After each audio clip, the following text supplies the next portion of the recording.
आज से शुरू हो रहा है बीजेपी का सदस्यता अभियान। इसमें नए सदस्य जोड़े जाएंगे तो पुराने सदस्यों की सदस्यता रिन्यू की जाएगी। शुरुआत प्रधानमंत्री नरेंद्र मोदी करेंगे। अपनी सदस्यता रिन्यू करने वाले मोदी पहले सदस्य होंगे। इस बार सदस्यता लेने के परंपरागत तरीके बदलेंगे, यानी मोबाइल फोन और इंटरनेट के जरिए भी सदस्यता ली जा सकेगी। इस वक्त बीजेपी के कुल 3.25 करोड़ प्राथमिक सदस्य हैं, जिसे पार्टी मोदी लहर में काफी आगे ले जाना चाहती है। ये अभियान 31 मार्च 2015 तक चलेगा। महाराष्ट्र में सरकार के गठन को लेकर बीजेपी और शिवसेना के बीच कोई फॉर्मूला तय नहीं हुआ है। इस मुद्दे पर उद्धव ठाकरे और अमित शाह के बीच मुलाकात हुई और बात भी हुई। मुलाकात के बाद उद्धव ठाकरे ने कहा, अभी तक सब ठीक है और आगे भी ठीक रहेगा। अमित शाह के फोन करने पर उद्धव ठाकरे शपथ ग्रहण समारोह में हिस्सा लेने आए थे। इससे पहले मुंबई के वानखेड़े स्टेडियम में बेहद भव्य समारोह में 44 साल के देवेंद्र फडणवीस ने महाराष्ट्र के मुख्यमंत्री पद की शपथ ली। उनके साथ 7 कैबिनेट और 2 राज्य मंत्रियों ने भी शपथ ली। सुधीर मुंगटीवार, विनोद तावड़े, एकनाथ खड़से ने बतौर कैबिनेट मंत्री पद और गोपनीयता की शपथ ली। शपथ के लिए पंकजा मुंडे का नाम पुकारे जाने पर वानखेड़े स्टेडियम तालियों से गूंज उठा। समारोह में पीएम मोदी समेत करीब 30,000 मेहमान मौजूद थे। मुख्यमंत्री बनने के बाद अपनी पहली प्रेस कॉन्फ्रेंस में देवेंद्र फडणवीस ने शपथ ग्रहण में आने के लिए उद्धव ठाकरे को धन्यवाद दिया। फडणवीस ने उद्धव को अपना मित्र बताया और कहा कि शिवसेना से सकारात्मक बातचीत जारी है। फडणवीस ने कहा, सिंचाई घोटाले की जांच उनकी प्राथमिकता होगी। आपको बता दें कि महाराष्ट्र के सिंचाई घोटाले में अजीत पवार का नाम उछला था। एकता दिवस को लेकर जमकर सियासत भी होती रही। कांग्रेस नेताओं ने पटेल की जयंती को लेकर सियासी फायदा लेने का आरोप लगाया। मनीष तिवारी ने कहा, पूर्व प्रधानमंत्री इंदिरा गांधी के बलिदान को पूरा सम्मान मिलना चाहिए। दिग्विजय सिंह ने आरएसएस पर निशाना साधते हुए लिखा कि पटेल को श्रद्धांजलि दी, जिन्होंने आरएसएस पर प्रतिबंध लगाया था। 1984 के दंगा पीड़ितों के समर्थन में आज अरविंद केजरीवाल दिल्ली के तिलक नगर इलाके में इंसाफ की पुकार नाम से रैली का आयोजन कर रहे हैं। केजरीवाल की सरकार के समय दंगों की जांच के लिए एसआईटी के गठन का आदेश आया था। केजरीवाल इसी मुद्दे पर कांग्रेस और बीजेपी को घेरने की कोशिश कर सकते हैं। आज पंजाब के मुख्यमंत्री प्रकाश सिंह बादल और उप मुख्यमंत्री सुखबीर सिंह बादल भी दिल्ली में रहेंगे। गुरुद्वारा रकाबगंज के पास 84 दंगों में मारे गए लोगों की याद में बन रहे स्मारक के कामकाज की शुरुआत करेंगे। इंडिया सिख फेडरेशन ने आज पंजाब बंद रखने की अपील की है।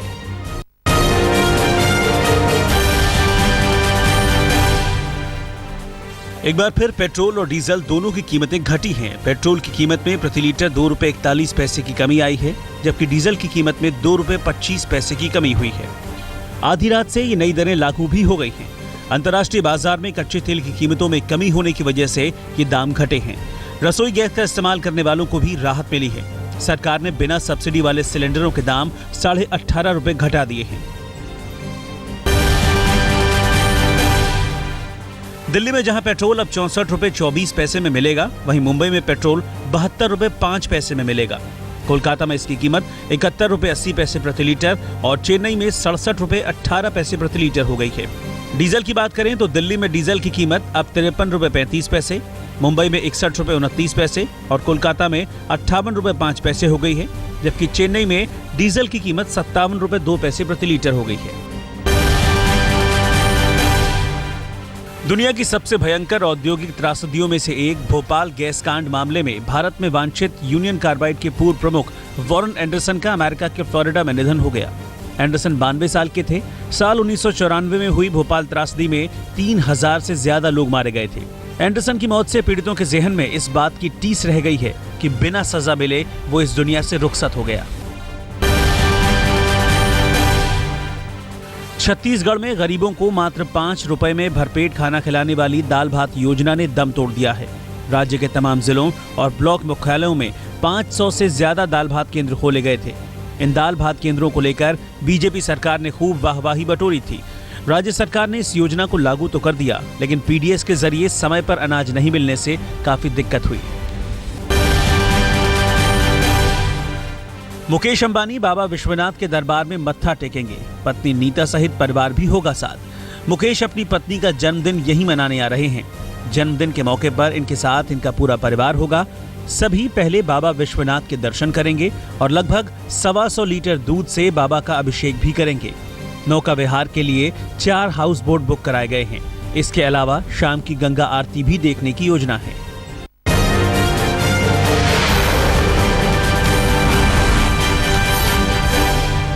दिल्ली के गीता कॉलोनी में सगाई समारोह के दौरान लाखों के गहने चोरी हो गए। चोरी की तस्वीरें सीसीटीवी में कैद हैं। तस्वीरों में दिख रहा है एक लड़का और एक लड़की बेहद आराम से सगाई समारोह में शामिल नजर आ रहे हैं और मौका मिलते ही ये दूल्हे की मां का बैग ले उड़े। पुलिस तस्वीरों से सुराग लेकर अब इन चोरों की तलाश कर रही है।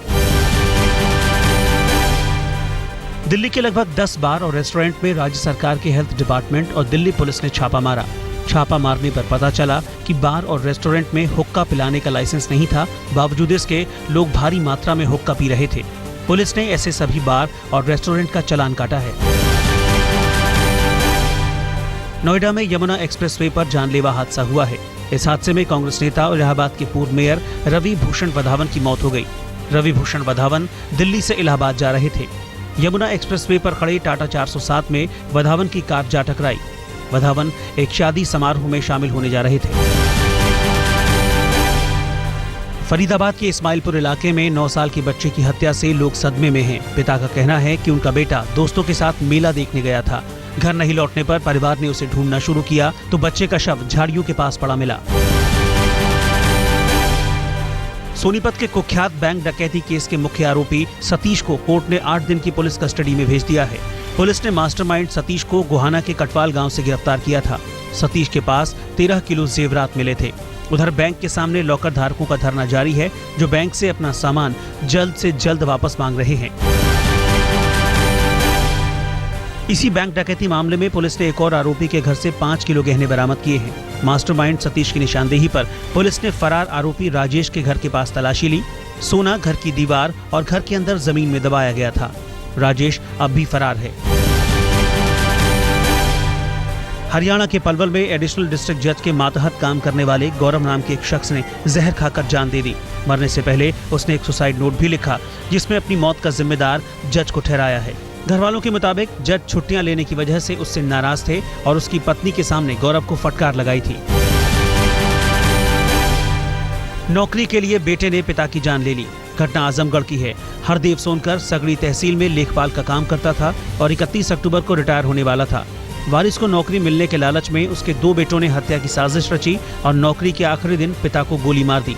पुलिस ने दोनों आरोपी बेटों को गिरफ्तार कर लिया है। हरियाणा के यमुनानगर में खूंखार तेंदुआ पकड़ा गया। पिछले कुछ दिनों से इस तेंदुए ने पूरे इलाके में दहशत मचा रखी थी। 4 दिन से वाइल्ड लाइफ और वन विभाग की टीम दिन रात एक कर इसे पकड़ने की कोशिश कर रहे थे।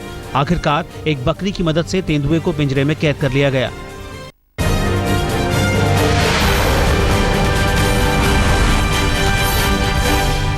दिल्ली पुलिस के सिपाही का शव संदिग्ध हालत में मिला है। उसकी पहचान सौरभ मलिक के रूप में हुई है।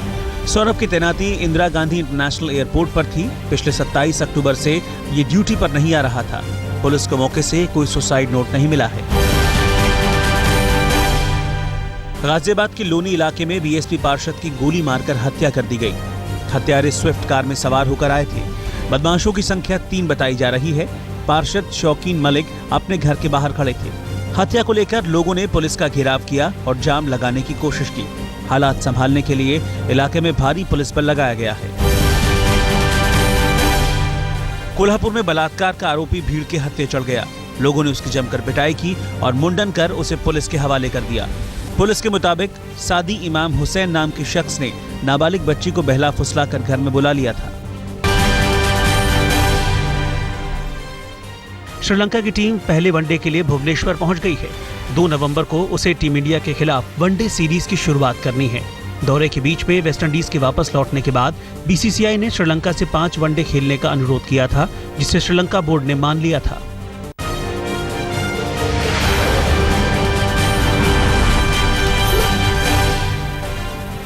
श्रीलंका के कोसलांडा इलाके में जमीन धसकने से भारी नुकसान की खबर है। मलबे में कई लोगों के फंसे होने की आशंका है। सेना और खोजी कुत्ते सर्च ऑपरेशन में लगाए गए हैं। लोगों का कहना है कि सुनामी के बाद ये सबसे बड़ी तबाही है। कोस्टा रिका में ज्वालामुखी ने फिर से आग उगलना शुरू कर दिया है। इसकी वजह से आसपास के इलाकों में भूकंप के बेहद हल्के झटके महसूस किए गए। ज्वालामुखी की वजह से निकल रहे राख के धुएं की चपेट में कम से कम 10 लाख की आबादी आ जाएगी। कैलिफोर्निया के रेगिस्तान में स्पेस टूरिज्म रॉकेट की टेस्ट फ्लाइट के दौरान धमाका हो गया। इस हादसे में एक पायलट की मौत हो गई और दूसरा बुरी तरह घायल हो गया। वर्जिन गैलेक्टिक नाम के स्पेसशिप को सब ऑर्बिटल राइड के बाद ग्लाइडर की तरह धरती तक लाने का लक्ष्य था। डलास चिड़ियाघर में एक नए मेहमान का शानदार स्वागत हुआ। जिराफ के परिवार में आया नन्हा मुन्ना 6 फीट लंबा है और वजन ज्यादा नहीं, बस 54 किलो है। मां के साथ घूमते इस जिराफ के नामकरण की तैयारियां चल रही हैं।